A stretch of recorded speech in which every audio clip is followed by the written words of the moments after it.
CrossFit is considered a joke by many in the fitness community.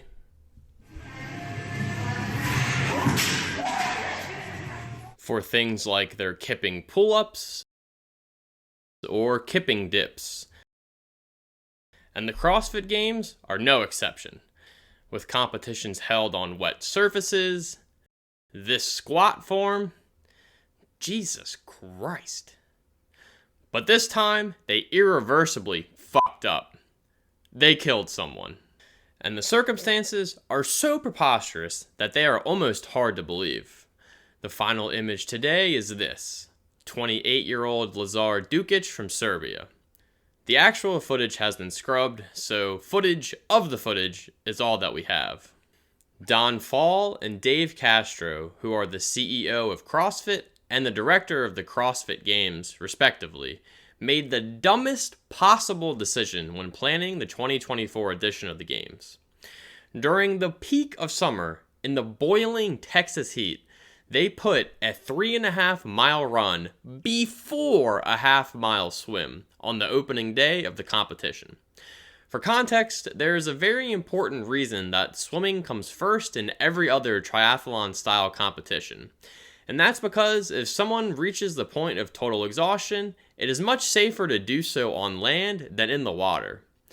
I can only imagine how the conversation between the two of them went. We're CrossFitters. We are special.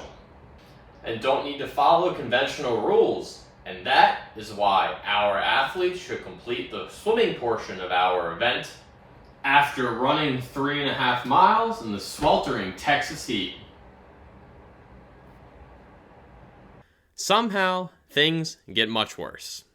The people they hired to monitor the contestants in the water were not real lifeguards. If you're going to organize an event that is so obviously risky, you need to, at the bare minimum, hire actual lifeguards. The fucking Olympics has lifeguards.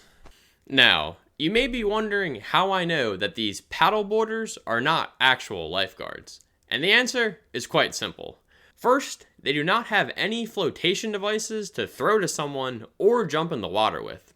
Every lifeguard is taught that it's very dangerous to try and rescue a drowning person without one because they are in full-blown survival mode and will push you under so they can get above the water.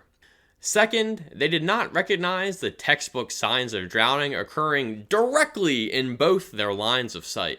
Namely, bobbing up and down silently with the head tilted back, gasping for air. While these two Nimrods were touching themselves, an observant bystander noticed Dukic was drowning and jumped in. All of a sudden, one paddleboarder sprung into action, not to help the drowning man, but to intercept the bystander, and tell them, get out of the way. Let's listen to this first-hand account of the incident. Somebody actually jumped in, and the one lifeguard came over and talked to him and told him to get out of the water. But he said, listen, somebody's drowning. She ended up going over to where he went under, but she just did a quick paddle around and then just paddled back out. I feel like at that point, she needed to blow a whistle and stop the event. So, not only are the organizers of the games absolute morons, but the lifeguards are too. They did not even alert anyone that there was likely a contestant missing, nor did anyone actually count the number of contestants who emerged from the lake. It took Dukic's own brother to alert them after he finished the race and could not find his sibling anywhere. The extreme negligence here has gone from baffling to borderline criminal. Approximately 1 hour after the race concluded, local authorities pulled Dukic's body out of the water. After postponing the games for 1 day, they resumed the competition. Don Fall and Dave Castro are rightfully getting dragged through the mud for their failure to implement the most obvious safety measures. They haven't yet, but Dukic's family should absolutely sue the living piss out of the CrossFit Games organization. Don Fall and Dave Castro absolutely have to go as well, because their negligence has reached levels I didn't even know it was possible to achieve. There has been a GoFundMe organized for Lazar's family, and that link is in the description. One last fact before ending this video. Lazar was a water polo player back in Serbia.